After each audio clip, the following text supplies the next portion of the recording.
আজ আমরা আলোচনা করব চতুর্থ শ্রেণীর আমাদের পরিবেশের দ্বিতীয় পর্যায়ক্রমিক মূল্যায়নের 2 নম্বর স্কুলের প্রশ্ন উত্তর নিয়ে। দেখো, প্রথমে বলেছে সঠিক উত্তরটিতে টিক চিহ্ন দাও। প্রথম প্রশ্ন, ছায়া গঠিত হয় কারণ আলো সরল রেখায় চলে। ক্ষয়ের প্রশ্ন, শীতকালে রাতের দৈর্ঘ্য বড় হয়।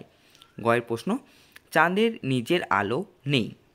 ঘয়ের প্রশ্ন, পৃথিবীর সবচেয়ে কাছের গ্রহ বুধ।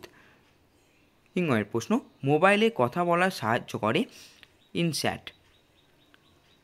চয়ের প্রশ্ন, মরুভূমিতে মানুষ বাস করতে পারে না কারণ জল পায় না।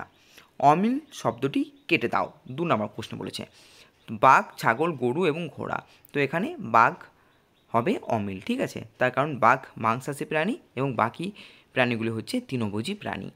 ক্ষয় আছে, দেখো ঝর্ণা, নদী, টিউবওয়েল, সমুদ্র। এখানে টিউবওয়েল হবে বেমানান শব্দ বা অমিল শব্দ, ঠিক আছে। গয়ের প্রশ্ন আছে, দেখো সোনা, পাথর, তামা এবং লোহা। এখানে পাথর হচ্ছে অমিল শব্দ। ঘয়ে আছে বাঁশ পাতা, নিম পাতা, বাসক পাতা এবং থানকুনি পাতা। এখানে বাঁশ পাতা হচ্ছে অমিল শব্দ। চাষি, কামার, শ্রমিক এবং কোদাল। এখানে কোদাল হচ্ছে অমিল শব্দ। এরপর আছে কলকাতা, দীঘা, দিল্লি এবং দার্জিলিং। এখানে দিল্লি হচ্ছে বেমানান বা অমিল শব্দ। 3 প্রশ্ন আছে, দেখো শূন্যস্থান পূরণ করো যে কোনো 4টি। তো প্রথমে উত্তর হবে ছায়ার দৈর্ঘ্য সবচেয়ে ছোট হয় দুপুর বেলায়। ক্ষয়ের প্রশ্ন, চাঁদকে সবচেয়ে বড় দেখায় পূর্ণিমা দিনে। গয়ের প্রশ্ন, সপ্তর্ষি মণ্ডলে তারার সংখ্যা 7টি।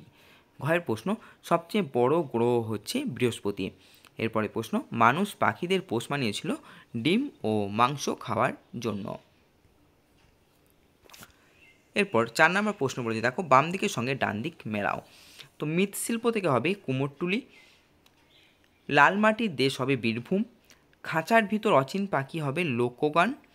গম্ভীরা থেকে হবে মালদা। গ্রাসনালীর শেষ অংশ হবে পাকস্থলী এবং তোরসা হচ্ছে নদী।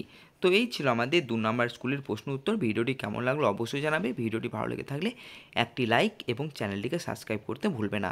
ধন্যবাদ।